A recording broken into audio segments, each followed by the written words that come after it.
Bonjour à toutes, bienvenue sur cet atelier organisé dans le cadre de notre forum réseau et carrière au féminin. Je vous remercie toutes pour votre présence pour cet atelier donc intitulé Faire carrière à l'international. Nous avons la présence aujourd'hui d'Alice Motin et de Théane Truong de la société Alstom et nous attendons deux autres intervenantes. Ah, voilà. Nous avons donc également la présence de Judith Pereira de la société Eiffage qui vont animer cet atelier aujourd'hui. Hop, et Laura Ganivel également. Judith, votre micro est coupé, je crois. Merci. Je disais effectivement que Laura Ganivel vient de se connecter à l'instant. Merci Voilà. beaucoup. Eh bien, merci à toutes pour votre présence et je vais tout de suite passer la main donc à Judith, Laura, Alice et Théane pour cet atelier. Vous pouvez inscrire vos questions dans la conversation ou dans la partie questions-réponses et nous les poserons à nos intervenantes en fin de présentation. Je vous souhaite un très très bon atelier. Merci Laurence. Je suis Théane Truong, en charge de la mobilité internationale chez Alstom.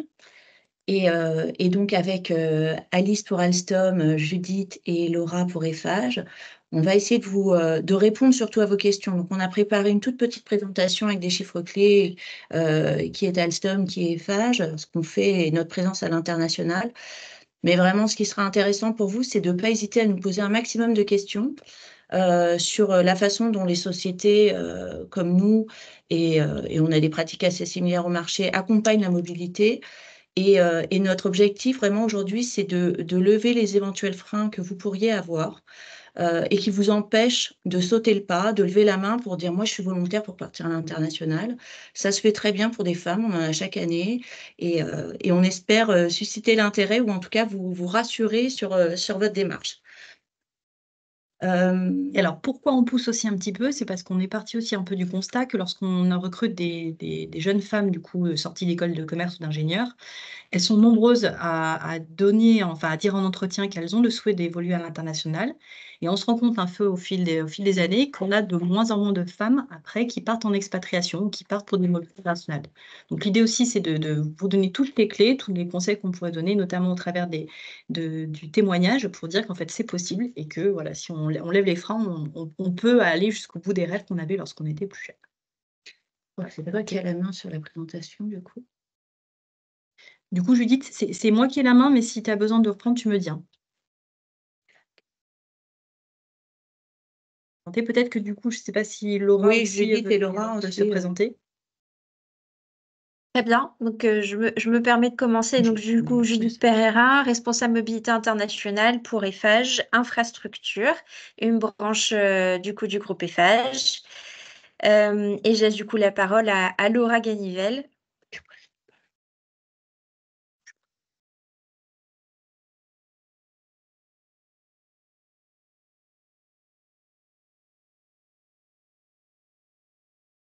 Je pense que Laura a eu un petit problème de connexion. Hop, qui lève la main. Je ne sais pas si Laura, tu as ton micro qui fonctionne. Ok. Ah oui, le micro de Laura est bloqué. Ah, ça ne va pas être pratique, ça. Ouais, parce que Laura, elle a un super parcours, donc vraiment... Je pense que il faut, voilà, elle s'est déconnectée, elle revient. Donc Laura, vous verrez, elle présentera son parcours. Donc Laura aujourd'hui est responsable QSE sur un de nos chantiers, donc au Bénin. Laura. Ah, bonjour Laura. Vas-y, je te laisse prendre la parole. Pardon. J'avais le micro qui était coincé. Oui, donc bonjour. Donc voilà, je suis Laura Ganivel et donc j'ai 30 ans. Je travaille pour Eiffage depuis 5 ans à l'international, au Bénin actuellement. Donc je vous présenterai un peu mon parcours, peut-être plus tard à la fin de la présentation, je ne sais pas. Et également, les difficultés, pourquoi j'ai choisi de venir à l'international, les côtés positifs également de l'expatriation. Et Et voilà, je répondrai à vos questions s'il y a des questions, pas de souci. On ne voit pas, Laura. Alors, attendez. Super. Voilà. Merci. Alors, on propose de commencer déjà par une toute petite présentation de nos entreprises, qu'on est des entreprises toutes les deux internationales et donc avec une forte présence dans plusieurs pays. Alors, je ne sais pas pourquoi ça ne marche pas. Si, voilà. Et puis après, du coup, on pourra vous expliquer un petit peu tout ce qui existe comme type de contrat. Et puis, du coup, partager l'expérience de Laura qui aura certainement des choses très passionnantes à vous raconter. Alors, du coup, on a commencé par Alstom. C'est commencé par le A. Donc, du coup, chez Alstom, nous, ce qu'on fait, c'est qu'on se dit pionnier d'une mobilité verte et plus intelligente, puisqu'on on propose en fait des solutions de mobilité. Donc, ce sont des trains, des TGV, des tramways, des TER, ce que vous voulez, et qu'on les fabrique du coup partout dans le monde. Donc, on a une présence mondiale sur l'ensemble. On couvre 72 pays, on a 80 000 collaborateurs. Et on se dit pionnier d'une mobilité verte parce qu'on essaie du coup, donc on travaille forcément sur des mobilités qui sont durables, et on essaie du coup de plus en plus de travailler dans des conditions et avec des produits, des matériaux qui permettent soit d'être recyclés, soit du coup d'avoir une mobilité donc plus verte, avec moins d'effets sur l'environnement. On a une forte aussi politique RSE et de diversité et inclusion qui nous guide un petit peu dans nos choix. D'un point de vue mobilité internationale. Voilà, donc on fait juste un petit état des lieux de du nombre d'expatriés qu'on accompagne aujourd'hui, chaque année. Donc on a plusieurs formes de mobilité. Il y a les mobilités courtes, moins de 6 mois. Voilà, plus pour partir en renfort sur un projet, pour une exposition dans le cadre de programmes de formation, par exemple, interrégion, intra-régional. C'est les 69 short missions que vous voyez. On a après une politique plus développement, c'est 123 personnes aujourd'hui. Les VIE, donc les VIE, c'est peut-être un modèle que vous connaissez, c'est un programme qui est proposé par le ministère des Affaires étrangères et de l'Europe, il me semble. Et donc, c'est un programme qui vise à proposer aux jeunes de moins de 28 ans une expérience de 6 à 12 mois dans une entreprise ou une administration à l'étranger. Voilà, c'est du volontariat. Donc là, c'est un programme un peu particulier, vraiment propre à la France, mais n'empêche qu'on en accueille aujourd'hui 222 dans nos filiales à l'étranger. Et on a après, alors les commuteurs, l'Eurocommuting, c'est un schéma un peu particulier. Ce sont des personnes qui vivent en Europe, mais travaillent pour un autre État membre et qui rentrent tous les week-ends ou de façon régulière chez eux. Mais ça, on sait l'accompagner aussi. C'est 45 personnes aujourd'hui. Et après, l'expat tel qu'on l'entend traditionnellement, qui part en famille pour 2 à 5 ans, c'est les 432 long mission qu'on a. Voilà, donc ça, c'est la mobilité aujourd'hui chez Alstom, et ça ne compte pas toutes les personnes qu'on accompagne dans une mutation permanente à l'étranger. C'est encore pas loin d'1 millier de personnes dans le groupe aujourd'hui. Donc voilà, et ça fait partie de notre marque aussi, notre value proposal aux salariés, proposer des vraies opportunités à l'étranger qui sont accompagnées de façon tout à fait compétitive par rapport au marché. Maintenant, on passe du coup à Eiffage, qui a aussi beaucoup de choses à proposer. Oui. Merci. Du coup, aujourd'hui, le groupe Eiffage se compose notamment de 4 branches qu'on vous a mis ici. Et dans ces 4 branches, on va retrouver les 8 grands métiers d'Eiffage. Vous verrez, du coup, on y retrouve la construction. Là, on a notamment les domaines de tout ce qui est construction d'immeubles ou de gares, par exemple, Eiffage Immobilier et Eiffage Aménagement. On retrouve infrastructure qui est effectivement la branche dans laquelle je suis et où Laura se trouve également. On va retrouver des métiers type Eiffage route, donc ça va être la route que vous pouvez retrouver vous dans vos villes au quotidien. Le génie civil sur des projets effectivement de génie civil, donc ça peut être des projets de rails, notamment avec des lignes de TGV par exemple, des ponts, des barrages, etc. Et Eiffage métal, qui est une société vraiment spécifique sur tout ce qui est infrastructure métallique. Eiffage Énergie Système, qui est donc, comme son nom l'indique, un peu plus axé sur l'énergie, et concession, qui va être plutôt dans les concessionnaires. Donc, vous voyez, on a un panel au final de métiers, en tout cas dans le groupe Eiffage. Dans la slide suivante, du coup, on va voir notre carte géographique et où se situe Eiffage dans le monde. Donc aujourd'hui, Eiffage est situé de 2 manières dans le monde. En fait, vous allez retrouver nos sociétés étrangères. Par exemple, on a une grosse implantation aujourd'hui, notamment en Allemagne, où là, on est plutôt sur une fixation dite permanente. Et la particularité d'Eiffage et d'être aussi dans le secteur des bâtiments et travaux publics, c'est qu'on va avoir du coup plutôt aussi des chantiers à l'international, dont Laura aujourd'hui fait partie. Et là, on est notamment implanté, du coup, plutôt dans la zone Afrique. Et on commence à développer aussi le marché européen, où là, on va notamment travailler pour des projets en Europe, type HS2, High Speed 2, au Royaume-Uni, où là, récemment, on a gagné un nouveau projet, du coup, en Lettonie.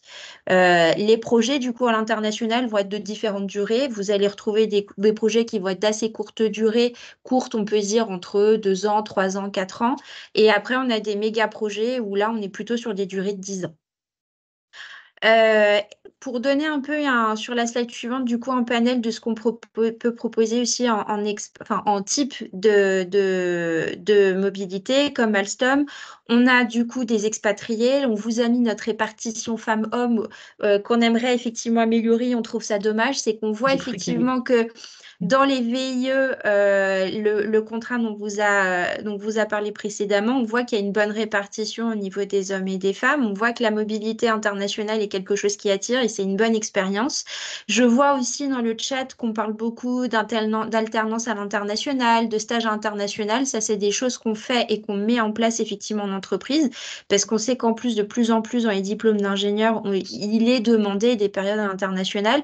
Et ce qu'on aimerait effectivement, c'est capitaliser sur tout ça et pouvoir proposer et vous accompagner dans votre mobilité internationale au travers d'un VIE, effectivement, quand vous sortez d'école, mais effectivement ensuite par des missions expatriation, mais ça peut être aussi par vous accompagner dans une mobilité dite volontaire où vous postulez à une offre à l'international, comme par exemple vous voulez postuler prendre un poste au Royaume-Uni, bah, vous faites la démarche volontaire de partir. Ça fait partie aussi des axes de mobilité internationale qu'on peut voir émerger dans les entreprises.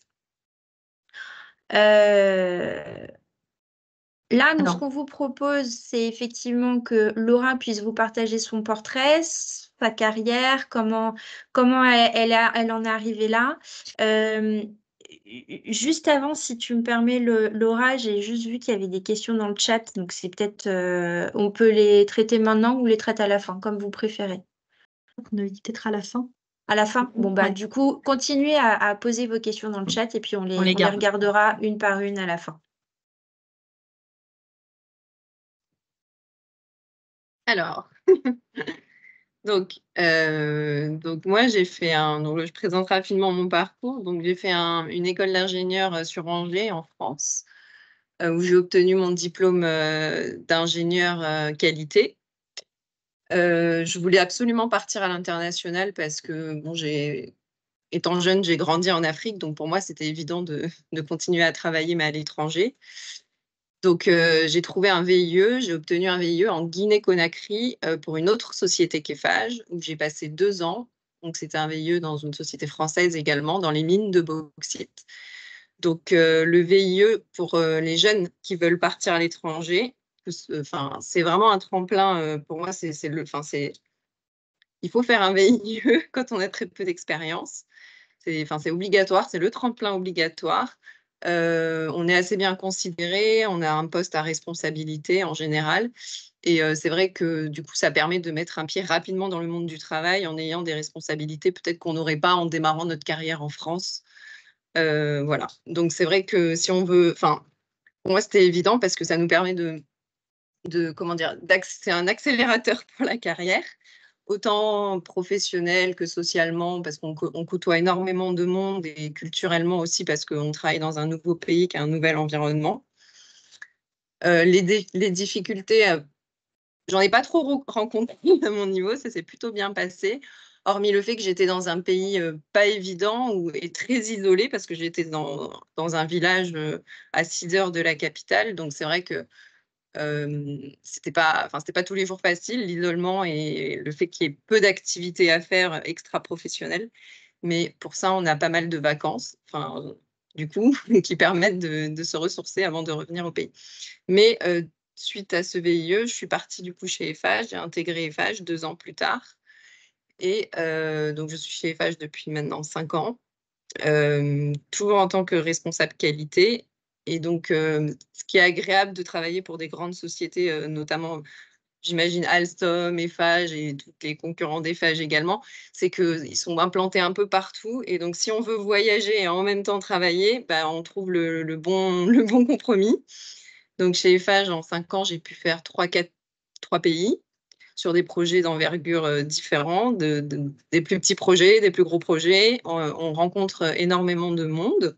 Donc ça, c'est le côté positif. Et également, on ne va pas se leurrer, mais le salaire, ça booste énormément quand on est jeune. C'est-à-dire que je gagne peut-être 1,5 fois plus ce que j'aurais gagné si j'étais restée en France. Donc, c'est quand même c'est un avantage également. Socialement, bon, bah voilà, j'ai fait le tour sur tous ces points-là. Et puis, ça permet de sortir de sa zone de confort également. Enfin, voilà, on sort de sa zone de confort, on est confronté à des problématiques qu'on pourrait peut-être pas avoir, qu'on rencontrerait pas en France. On nous oblige à être polyvalent, parce qu'on doit également travailler dans son domaine, mais on a une interface aussi avec tous les autres services du chantier. Enfin, quand on travaille en mode projet et en mode chantier, on n'est pas seulement dans sa casquette, dans un bureau à faire que les tâches qui nous sont attribuées, mais on doit également faire d'autres choses. Et donc, voilà, pour moi, il n'y a que du positif.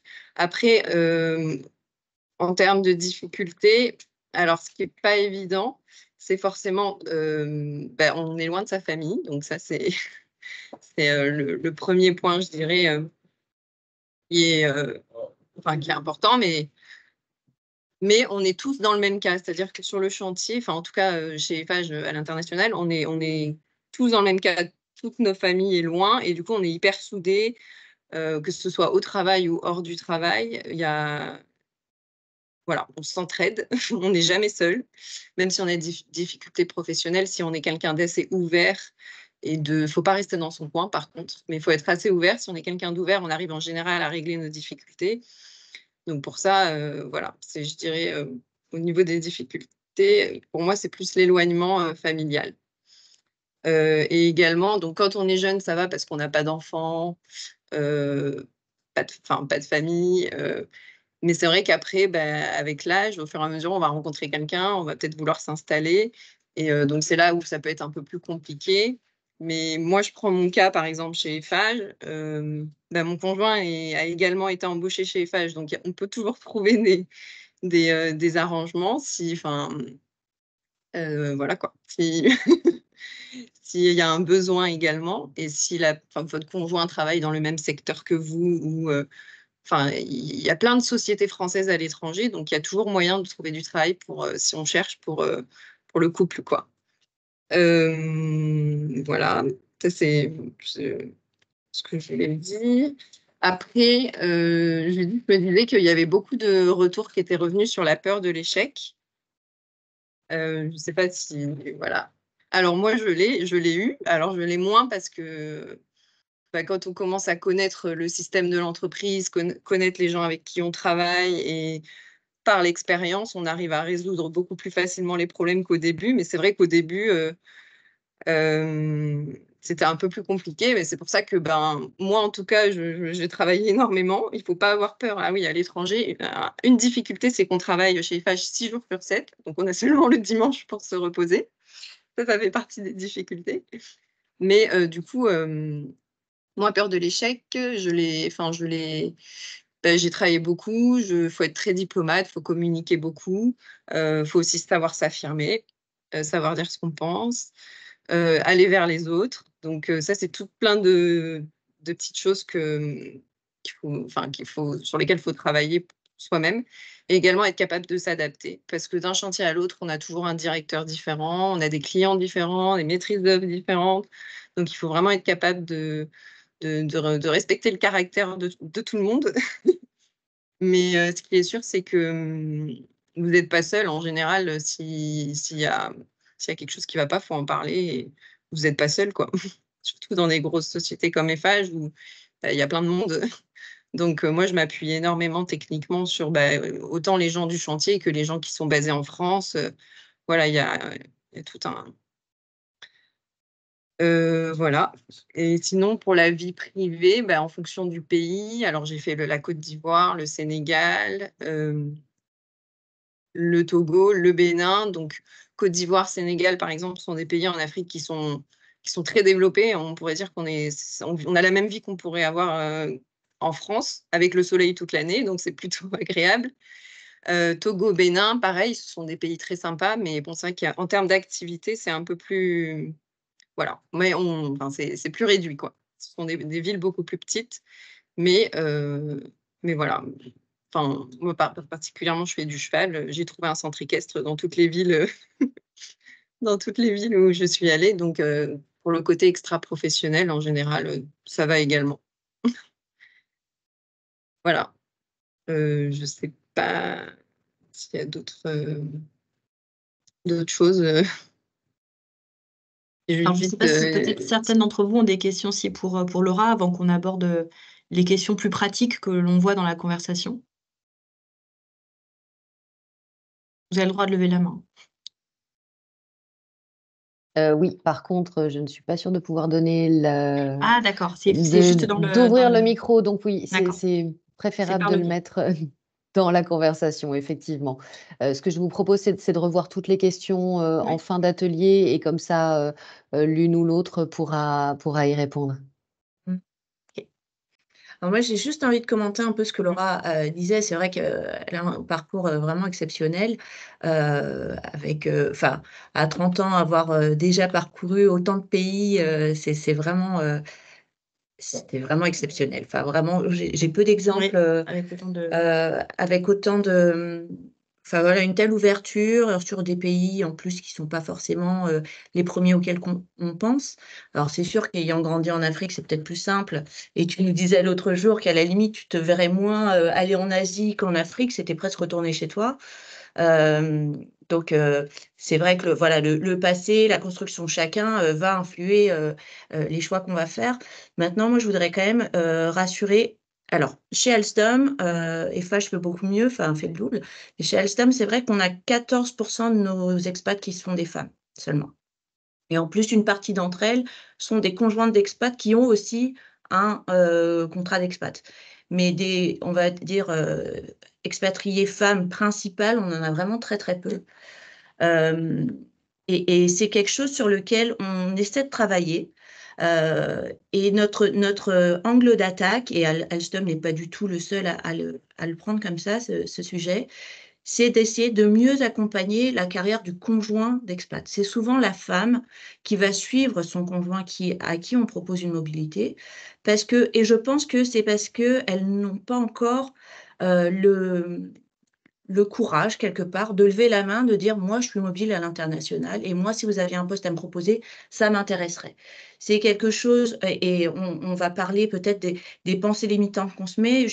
Laura en parlait, quand on a une famille, des enfants, qu'on rencontre quelqu'un, on va peut-être avoir plus de mal à lui dire « moi, j'aimerais bien partir à l'étranger, est-ce que tu me suivrais ?» Encore trop souvent maintenant, c'est l'homme qui va être moteur et la femme va suivre. Donc ça, c'est vraiment quelque chose qu'on essaie de déconstruire. Ça va prendre du temps, ça va être petit à petit. Est-ce que les entreprises comme les nôtres, avec les capacités qu'on a, mettent en place, c'est vraiment rassurer, accompagner le conjoint qui accompagne, mettre en place aussi des accompagnements pour l'aider à trouver un emploi, idéalement chez nous, parce qu'on a des postes à pourvoir, donc tant qu'à faire, quitte à payer le déménagement de façon parfaitement pragmatique, autant rentabiliser et staffer 2 postes si on peut. Enfin, voilà, ça va être donc mettre en place tous ces réseaux qui mettent en relation les conjoints d'expats avec les offres d'emploi qu'elles pourront peut-être trouver là-bas dans le pays de destination, dans la ville de destination. Il y a des organismes, il y a des entreprises, donc c'est le business. Le support aux conjoints, la mise en relation, le coaching. Il y a même un baromètre des expatriés et de leurs conjoints qui fait vraiment un focus pour voir comment elles se sentent, quelles sont leurs attentes. Enfin, c'est vraiment un sujet qui est pris très au sérieux par les sociétés. dans le cadre de démarches diversité-inclusion, dans l'objectif de remplir aussi nos objectifs de parité dans les comités de direction. Enfin voilà, tout nous pousse à vraiment prendre ce sujet et on le fait. Donc il y a des accompagnements que j'ai mentionné, il y a le coaching. Nous, les VIE, c'est vrai qu'on en avait une petite centaine avant le Covid. On a fait plus que doubler. On continue d'avoir beaucoup de postes. C'est vrai que voilà, c'est encore un levier supplémentaire pour faire rentrer des jeunes, leur donner le goût et faciliter les départs à l'étranger. Et voilà, on espère susciter comme ça l'intérêt, la vocation et lever tous ces freins qu'on pourrait se mettre parce qu'il n'y a pas de raison. Et s'il faut aussi compléter ce qu'a dit Laura là, en parlant, toi, Théane, sur les pensées limitantes ou la peur de l'échec. En fait, ça peut arriver aussi d'échouer et c'est pas grave parce que finalement, c'est aussi comme ça qu'on apprend à faire mieux la prochaine fois. Donc c'est pas tellement un souci et il faut aussi se dire quand on part à l'international, il peut y avoir une part aussi de difficulté. Laura l'a mentionné aussi, l'éloignement familial, parfois peut-être l'aspect social aussi peut être compliqué. On n'a pas 100 % de réussite sur, ça peut arriver aussi d'avoir des expatriés ou en tout cas des VIE, en tête qui reviennent. C'est à la marge, mais ça arrive et puis c'est pas grave. On rebondit pour notre fois, mais il faut quand même Ouais. avoir ça en tête que ça peut être aussi quelque chose de compliqué. Il faut l'avoir en tête. Ouais. Alors, il y a l'éloignement familial. Bon, moi, c'est pas ce que je subis le plus. C'est plus l'éloignement amical. C'est-à-dire, j'avais beaucoup d'amis en France avec qui, j'étais très proche. C'est vrai qu'aujourd'hui, on se voit très peu. Moi, à l'étranger, je partage je rencontre d'autres personnes. Donc, alors, autant on perd beaucoup d'amis qu'on peut avoir dans notre pays d'origine, mais on va en créer énormément dans les nouveaux pays où on arrive, quoi. On fait de très belles rencontres également. Et donc, voilà. Mais ouais, c'est vrai que... Non, mais mais sans minimiser du tout l'ampleur que ça prend quand on est à l'étranger. Mais on n'a même presque pas besoin de partir à l'étranger pour avoir le syndrome de l'imposteur, la peur de l'échec. Et puis se planter, c'est pas grave, on rebondit. Et puis, encore une fois, tout le monde prend un risque, que ce soit la société ou la personne qui s'expatrie, et c'est un risque qui est connu. Et effectivement, si jamais ça ne prenait pas, et puis alors on peut être un expat depuis 15 ans et puis un jour arriver dans une destination où le contexte familial, le projet, il y a plein de facteurs qui peuvent faire que cette 15e fois va pas fonctionner, et c'est pas grave. C'est pas grave, on aura tenté. Si ça vous va, du coup, Laura, sauf si tu veux rajouter quelque chose, on peut peut-être passer aux questions parce que finalement, quand on regarde les questions qui sont posées dans la conversation, je pense qu'on a certainement des convaincus du fait que c'est bon pour le développement personnel, c'est bon pour l'ouverture d'esprit. On a plein de filles qui ont le souhait d'évoluer, d'avoir des carrières internationales, mais concrètement, comment ça se passe? Comment on fait? C'est quoi les meilleures questions? Je propose c'est qu'on lise les questions et puis du coup, on essaiera d'y répondre là juste et du coup, et nous et Laura d'ailleurs, même s'il y a des questions peut-être plutôt techniques. Donc il y a une première question sur la recherche du coup d'une alternance de 2 ans avec une 2e année d'études à l'étranger. Donc est-ce que les entreprises peuvent accepter de m'accorder la mobilité dans le même pays étranger pour continuer l'alternance dans les études? Et sinon, quelle solution si j'insiste à faire la 2e année? Est-ce que tu veux commencer, Judith, ou est-ce que... Bien sûr. Alors, nous, c'est vrai que dans le cadre d'une alternance, avoir une année entière en alternance à l'étranger, c'est pas quelque chose qu'on sait faire et qu'on fait aujourd'hui, pour être tout à fait honnête, parce que faut avoir en tête que c'est des coûts employeurs qui peuvent être aussi importants, surtout si on doit payer les billets d'avion pour rentrer en France si vous faites votre alternance avec une école française. Et après, il faut aussi prendre en compte la distance, parce que votre calendrier d'alternance peut être particulier aussi, et certains calendriers d'alternance ne permettent pas en fait de faire ces déplacements-là. Pour être tout à fait honnête, moi déjà, j'avais fait mon alternance dans 2 villes différentes en France. C'était quand même assez fatigant. Il faut prendre en compte que vous aurez votre charge de travail dans votre entreprise, mais également votre charge de travail auprès de votre école avec les différents dossiers à mettre en œuvre, etc. Donc là, aujourd'hui, non, c'est pas forcément quelque chose que nous, on peut mettre en place chez Eiffage. En revanche, on sait aussi que dans les alternances, notamment pour les diplômes d'ingénieur, on peut avoir besoin d'une période internationale. Et quand c'est des périodes dites courtes, par exemple entre 9 à 12 semaines, ou voire même des périodes un peu plus longues, on peut prévoir dans un schéma d'alternance une période internationale. Mais à ce moment-là, ça sera plutôt sous le format d'un stage court où vous partez à l'international, vous avez votre mission à l'international et elle s'arrête et du coup, ça fait vraiment ça fait partie de votre apprentissage, mais c'est juste une période dans votre calendrier. Je rejoins complètement ce que tu dis, Judith. L'alternance à l'étranger, ça, je n'ai jamais vu pour les raisons justement pratiques que tu évoquais.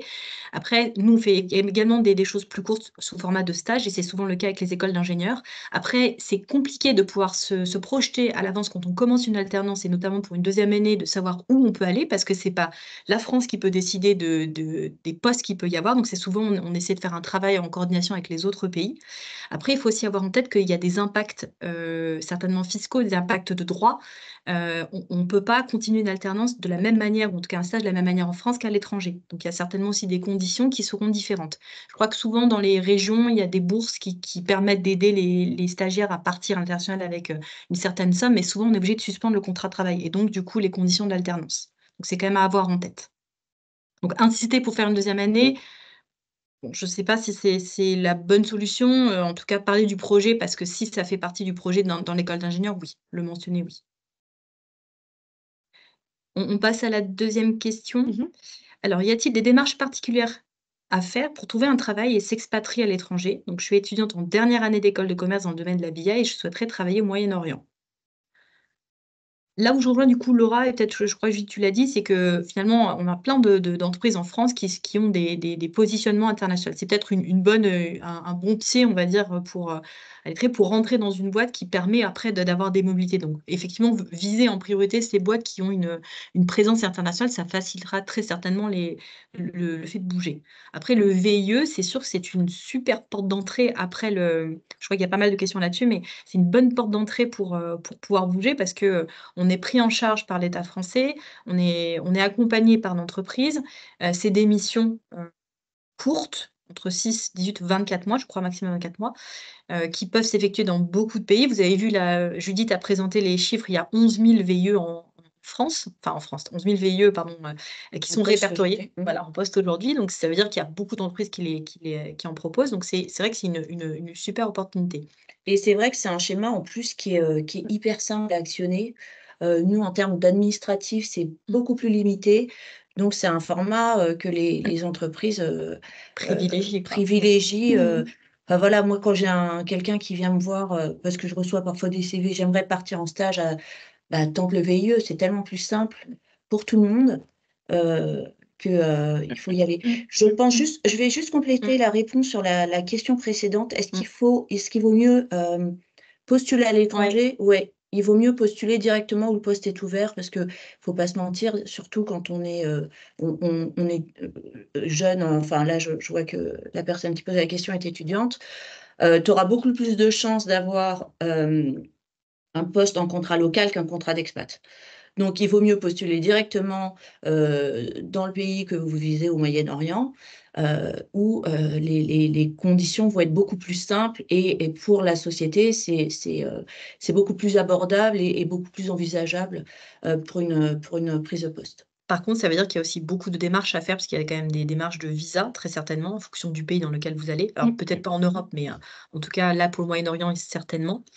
Il faut aussi peut-être se renseigner sur les sites gouvernements, quelles sont aussi les politiques applicables, les conditions, parce que les conditions qu'on a en France ne sont pas les mêmes dans d'autres pays. Il n'y a pas forcément de couverture médicale partout, il n'y a pas forcément de couverture de prévoyance, il n'y a pas forcément de sécurité sociale, il n'y a pas des cotisations retraite. Enfin, il y a tout cet ensemble de choses que nous, on a en France et que on n'a pas forcément la même chose sur les autres pays. Et puis, il y a notamment la partie visa. Donc là, je vois pour le Moyen-Orient. Alors, la chance au Moyen-Orient, c'est que c'est l'entreprise qui sponsorise, donc vous serez forcément accompagné. Mais oui, effectivement, il y a des démarches administratives qui peuvent être liées au fait de prendre un poste à l'étranger. Mais il y a une autre question sur les VIE. Est-ce qu'il vaudrait mieux le faire en sortie d'école ou après avoir acquis un minimum d'expérience? Là, j'avoue, je suis un peu mitigée parce qu'en fait, souvent, nos VIE ont plusieurs années d'expérience. En fait, en majorité, je crois qu'ils ont au moins 2 ans d'expérience. Ils ne sont pas toujours tout frais sortis de l'école, mais On a Parce qu'il y a un peu les deux. Il y a on tout, a un hein. peu des deux parce que Ouais. alors la particularité de Business France aussi, sachez-le, notamment on a le cas pour certains de nos ingénieurs, c'est qu'ils font leur stage PFE et TFE, donc fin d'études, projet de fin d'études, ils le font à travers un VIE. Donc sachez juste que c'est aussi une possibilité, ce qui fait que du coup dans les VIE, vous pouvez avoir effectivement différentes situations. Vous pouvez être dans une situation de j'ai déjà une première expérience, vous voulez partir en VIE. Du coup, inscrivez-vous effectivement sur le site Business France, regardez les offres, sachez que c'est quand même ouvert jusqu'à ce que vous ayez 29 ans, il me semble-t-il, jusqu'à la veille de vos 29 ans. Mais vous pouvez aussi, et ça on a le cas nous, en tout cas chez Eiffage, de stagiaires qui veulent faire un stage de fin d'études et on peut les prendre aussi en VIE. Donc ça aussi c'est une possibilité. Et le fait d'être en CDI n'empêche pas après de prendre un VIE. Et Exactement. d'ailleurs, c'est vrai que nous, alors par contre, c'est vrai que ça veut dire que c'est une rupture du contrat de travail en CDI. Mais j'avoue qu'en interne, nous, d'avoir quelqu'un qui a de l'expérience chez nous, plus du coup un VIE, souvent on le reprend quand même derrière. C'est plutôt quand même toujours un avantage. Donc voilà, pour moi, la réponse, je sais pas si c'est mieux d'avoir avant ou après, en tout cas, c'est très bien. C'est de faire les deux. Et nous, on Mais a ça aussi beaucoup d'apprentis qui Ouais, partent en d'apprentis VIE. aussi, ouais. Ça dépend de juste ce qu'on recherche, parce que c'est vrai que le VIE, Exactement. c'est comme un CDD, quoi. Donc, Ouais, si on quittait un exactement. CDI pour un VIE, bon, voilà. Mais après, ça Si dépend derrière, souvent, il y a voilà, c'est... Ouais. Mais même nous, on a quand même plusieurs personnes en CDI qui ont du coup démissionné de leur CDI pour le VIE en prenant cette opportunité. De toute façon, ça rajoute un C'est- plus sur le CV. ouais, Donc quelque part, bien on sûr. serait bête de les laisser partir alors qu'on a investi du coup là-dedans. Donc c'est pas dans notre Mm. intérêt, c'est pas dans l'intérêt de l'entreprise. On Et prend un ça laisse risque. vraiment Voilà. le temps à l'entreprise et à la personne sur Mm. place de voir si ça lui convient, quoi. Donc, c'est vrai que le VIE, c'est le bon truc. Par contre, on peut le faire qu'une seule fois. Ouais. Donc, si on échoue, enfin, si on veut pas poursuivre, après, c'est terminé, quoi. Il n'y a plus de VIE. Après, on a une question sur la meilleure façon de postuler, voilà, sur le stage de 4e année à l'international dans le cadre des études d'ingénieur. Est-ce qu'il vaut mieux postuler auprès des responsables des pôles internationaux ou de postuler auprès des RH? Alors, sauf si Faut tout Eiffage, c'est faire. différent.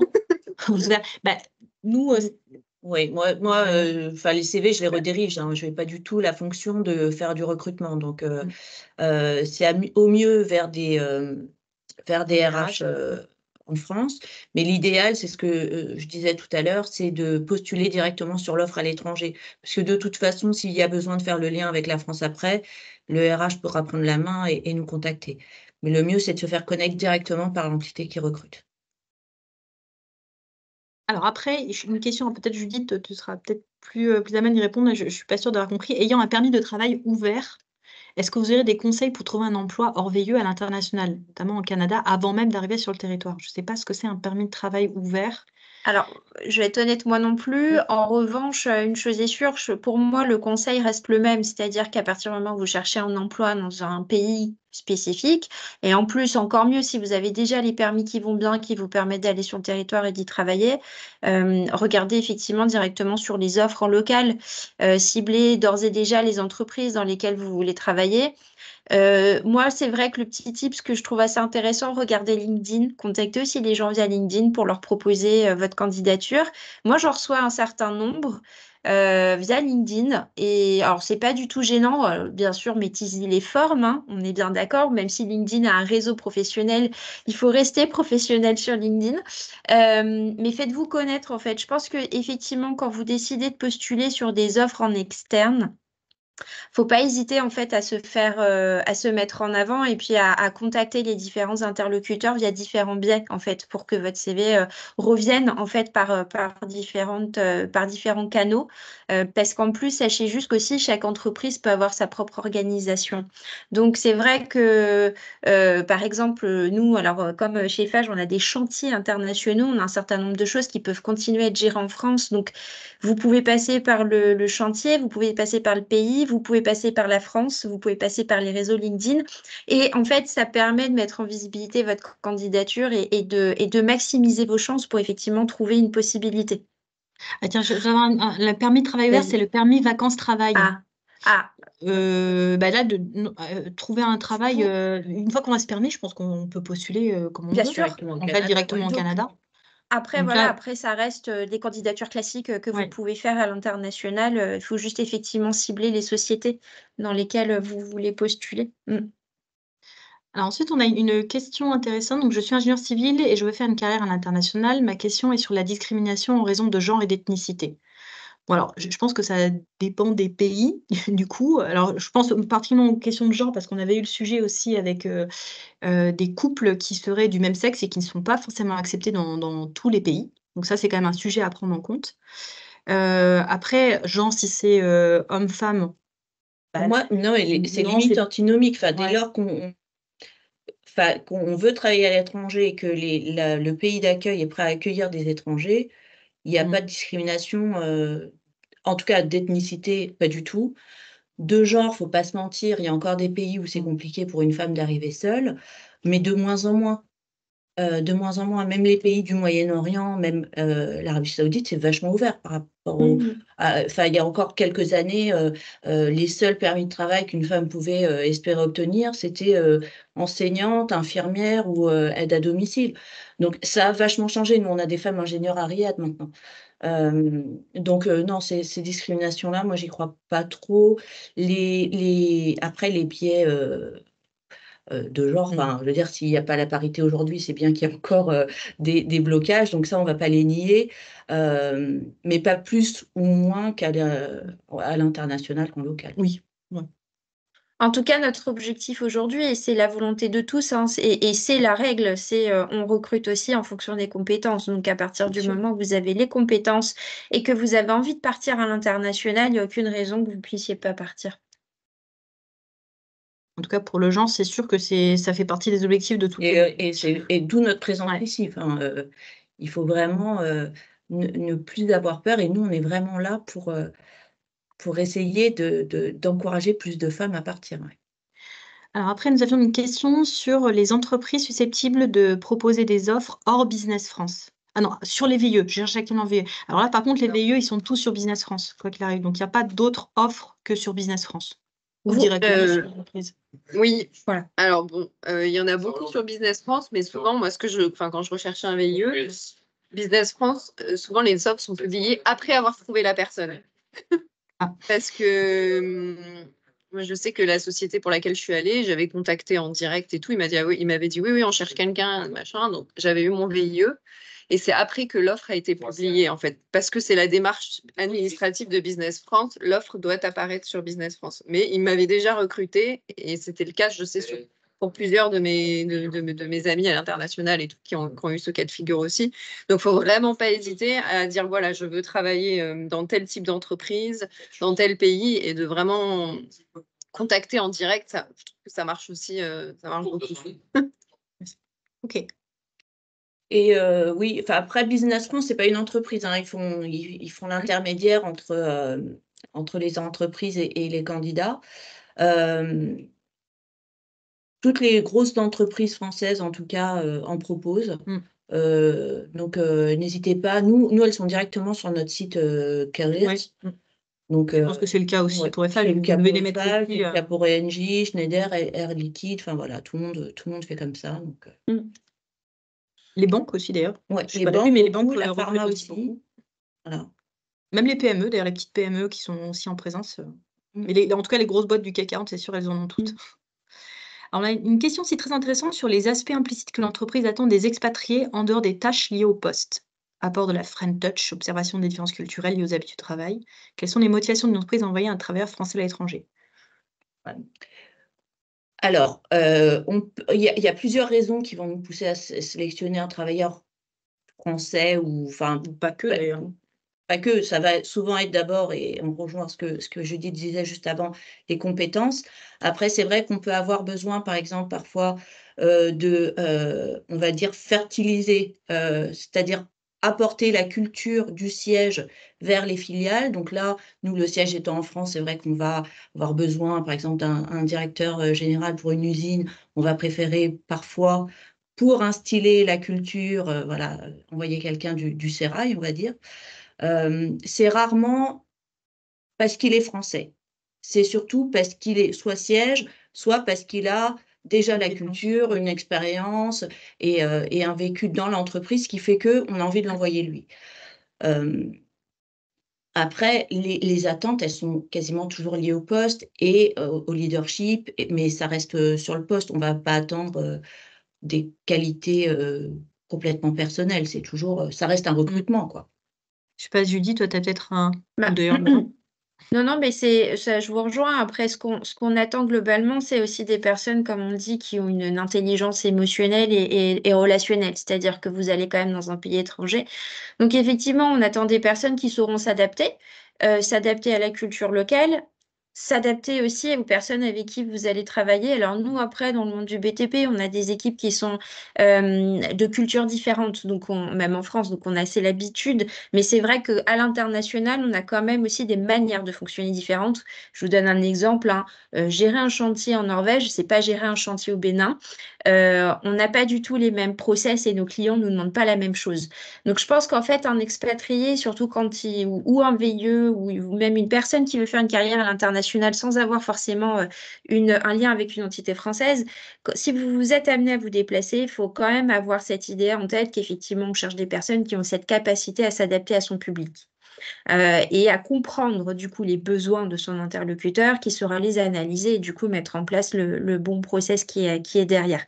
Après, effectivement, je rejoins Alstom. Quand on prend des personnes qui ont un peu cette culture siège, c'est qu'on veut implémenter, on veut insuffler en fait cette culture française du siège auprès de nos entités internationales, mais également pour créer en fait une dynamique de groupe, une famille, parce qu'en fait on fait tous partie de la même structure et parfois quand on est un peu éloigné, on oublie en fait qu'on fait tous partie du même groupe. Donc c'est aussi créer en fait, et c'est pour ça aussi qu'on met en avant cette mobilité internationale et ces carrières internationales, c'est pouvoir avoir des personnes qui insufflent en fait cette identité de groupe, parce qu'on fait tous partie au final de la même entité, on a tous les mêmes objectifs au final. Voilà. Alors, après, on avait une question. Alors, très rapidement, c'est un conseil pour trouver un stage de 3 mois dans les domaines techniques, comme la cybersécurité. Comme ça, moi, j'aurais dit d'aller regarder directement sur les sites des S2I ou des grands cabinets type Accenture. Après, je connais pas, c'est pas trop mon domaine, mais je sais pas, Judith, si tu as d'autres idées, mais voilà, stage de 3 mois. Et directement dans la filiale. Ouais. Ne passez pas par la France. Administrativement, c'est une plaie. Donc, on n'ira pas. Enfin, honnêtement, pour 3 mois, 3 mois, non, on ne le fera pas. Donc, allez directement à l'étranger. Enfin, postulez directement dans la Après, boîte qui peut-être vous par le intéresse. biais de vos écoles, je sais pas si les écoles aussi ont peut-être des partenariats avec d'autres écoles ou avec d'autres stagiaires. Comme ça. Après, c'est pas le domaine que je maîtrise le plus, je dois dire. Je sais pas si Judith, tu voulais rapporter quelque chose. Alors, nous, on n'en a pas beaucoup non plus, mais je vous rejoins en fait, passer directement par les sociétés qui potentiellement pourraient avoir ce type de domaine et de mission. Après, vous pouvez avoir la cybersécurité dans effectivement des grands groupes type défense, etc.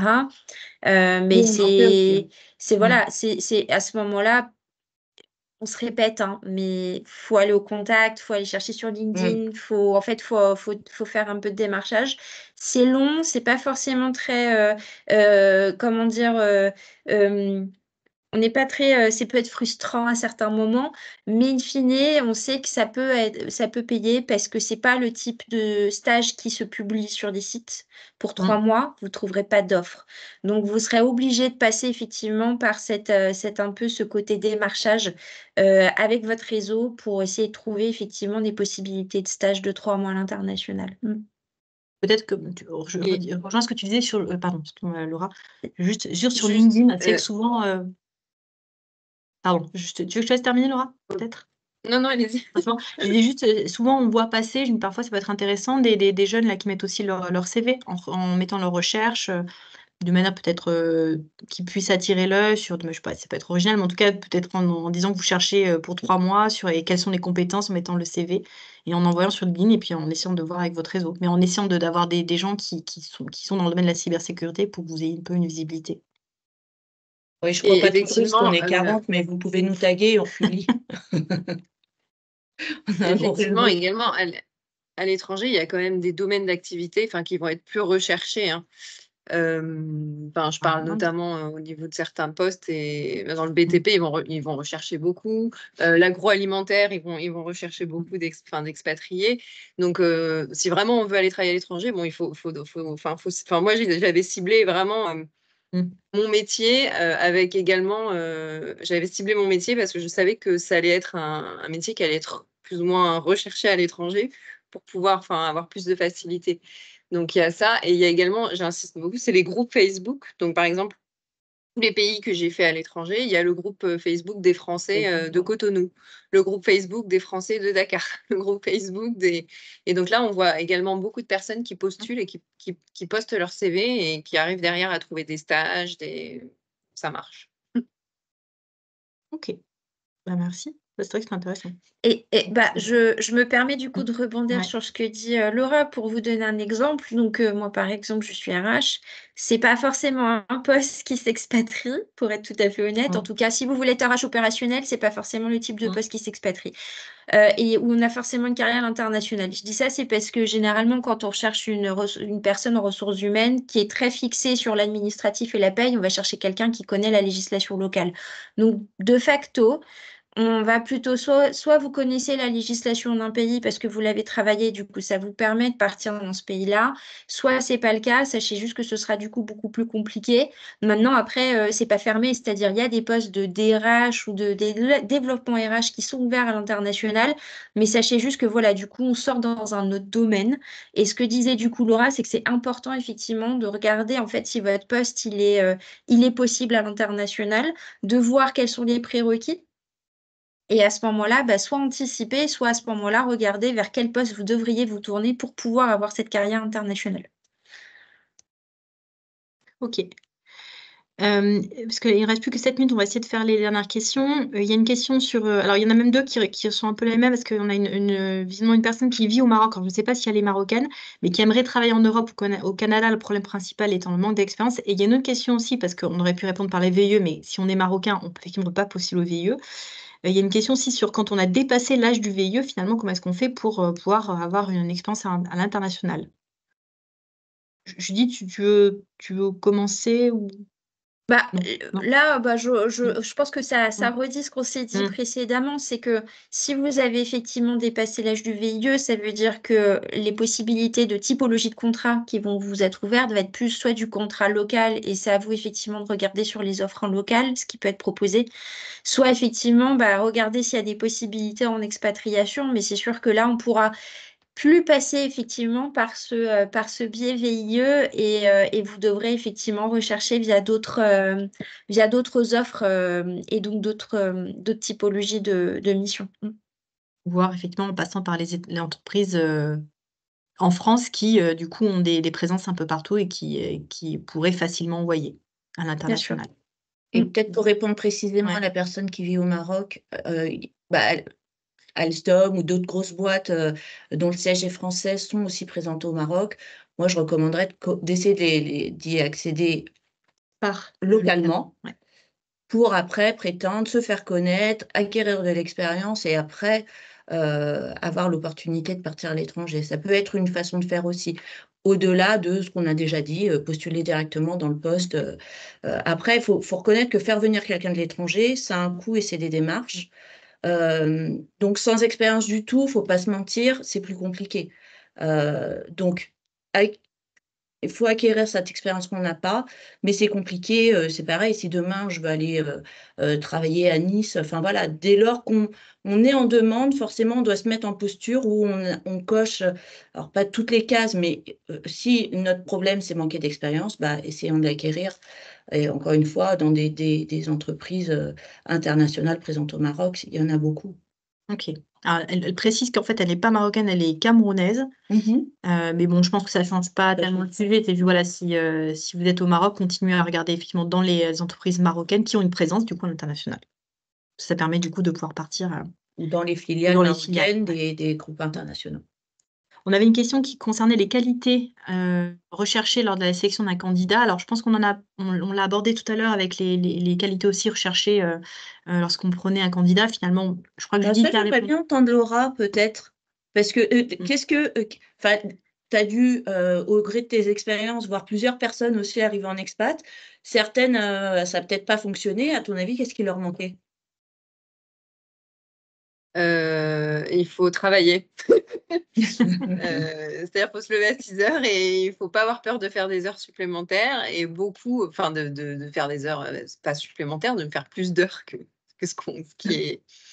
Voilà. Que les 35 heures. Faut Pas chipoter, faut y aller, quoi. Et souvent, faut s'adapter, en fait. Pour moi, c'est la principale des choses. Il faut être capable de s'adapter à tous les pays, tous les domaines. Et les gens qui n'arrivent pas à s'adapter, qui restent vraiment dans leurs œillères, là, et ben, ça va pas. À un moment donné, ça clash. Donc, je dirais il y a mes collègues qui m'entendent derrière, donc je dirais faut s'adapter, En fait, tu n'es pas en France, tu es dans un autre pays. Voilà, Dans un autre moi je pays, rajouterais donc, l'humilité aussi. Ouais. Voilà. Alors, mais bien je sûr, pense on a que été c'est. sélectionnés. Vas-y. Après, je pense qu'en France, c'est pareil, hein. Enfin, dans le monde de l'entreprise, ça doit être pareil, mais après, au-delà de l'entreprise, oui, il faut être capable de se dire qu'il y a des moustiques, qu'il y a des maladies qu'il va y avoir qui ne compliquent pas forcément le paludisme, en Afrique notamment. Et voilà, quoi, il faut vivre avec. Et souvent, ceux qui sont partis, c'est le temps de travail pour certains. Et je dirais l'entente sur le chantier avec les collaborateurs. Et voilà. Je pense que pour aussi donner un peu, pour rebondir sur ce que dit Laura, c'est que quand on est en France, on a une habitude de travail qui se met en œuvre. On se dit, bah tiens, je sais qu'en demandant telle chose, je vais avoir ce que je demande, ce que je veux, parce que vous allez l'exprimer d'une certaine manière. Et qu'en partant à l'international, ce qui change, c'est que vous pouvez demander exactement la même chose et vous aurez peut-être pas le même rendu. Et c'est là, en fait, où se situe la différence interculturelle. C'est comprendre en fait que votre interlocuteur ne va pas percevoir ce que vous lui dites de la même manière et qu'il va falloir comprendre comment il perçoit les choses, comment vous devez parler en fait, comment vous devez aborder les sujets. Parce que quand en plus vous êtes dans une position de management, et c'est ce qu'on vous souhaite, hein, c'est que demain vous puissiez manager des équipes, que ça soit en direct ou en indirect, on perçoit beaucoup plus ces difficultés ou je dirais plus ces challenges culturels.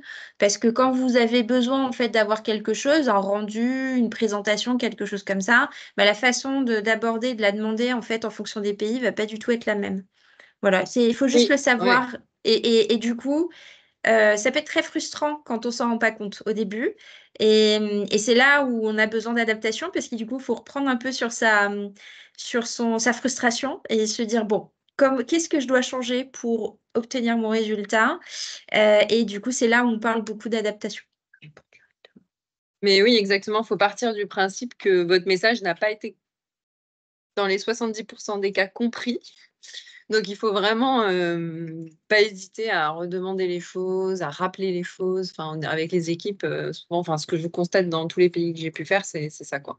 Faut pas se dire que tout ce qu'on demande, c'est pour acquis, quoi. Derrière, il faut suivre, il faut. D'où l'humilité, qui était une valeur importante. Voilà, je crois qu'on a fait à peu près toutes les questions. Il y avait une question aussi sur qui faut-il contacter directement. Alors, si vous trouvez le nom du recruteur sur l'annonce, c'est le mieux. Sinon, voilà, faut réussir à spotter la personne qui. Enfin, on joue tous le jeu, hein, quand on reçoit un CV sur LinkedIn, on relaye à la bonne personne. Encore faut-il, voilà, que vous trouviez. L'idéal, c'est de trouver le nom du recruteur sur l'offre d'emploi. Et si je dois rajouter quelque chose pour finir, c'est la persévérance. Ne lâchez pas. Ça peut vous paraître dur, mais il ne faut pas lâcher, il faut persévérer si c'est vraiment ça que vous voulez, si vous voulez faire une carrière internationale, si vous voulez faire un VIE. Donnez-vous les moyens, contactez le maximum de personnes et gardez cet objectif-là, en fait. Et ça marche. Et ça finit par marcher. Moi, j'en ai beaucoup qui ont mis beaucoup de temps à trouver leur VIE et ils ont fini par le trouver. Donc, voilà. Moi, j'avais mis 3-4 mois et je crois que j'avais un fichier Excel et j'avais contacté 75 entreprises. Et à la fin, on me répondait pour des entretiens, je ne savais même plus quelle entreprise était, quoi. mais ouais, non, vraiment, J'avais postulé à tout. Alors, des fois, ça ne correspondait pas exactement au poste que je recherchais. Mais du coup, par exemple, Eiffage, j'avais eu un entretien pour un VIE. Ça ne s'était pas fait.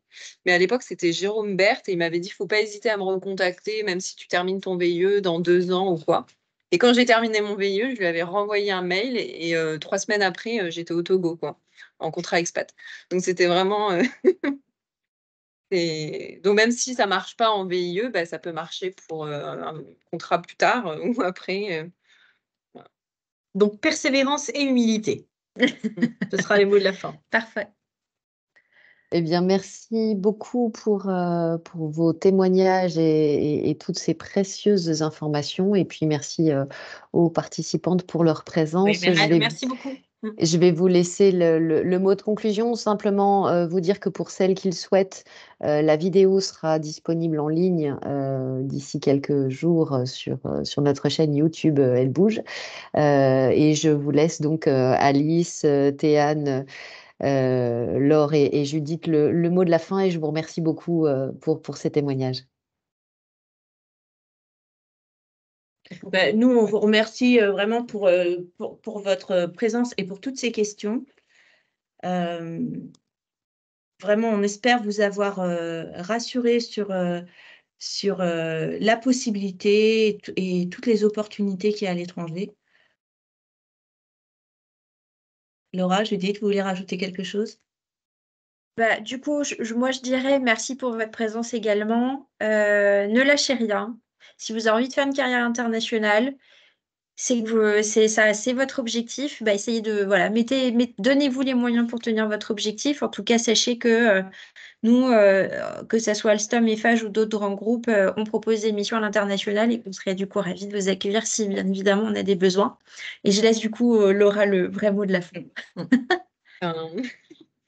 Mais du coup, merci à tous pour vos questions. J'espère que j'ai pu répondre, que j'ai apporté des réponses qui vous conviennent et que plusieurs d'entre vous seront donc à l'international et peut-être qu'on se retrouvera au Bénin ou je ne sais pas. Voilà. Merci beaucoup. Merci à vous Merci. et Bonne très journée. bonne journée. À bientôt. Bonne journée. Au revoir. Au revoir. Au Au revoir. revoir.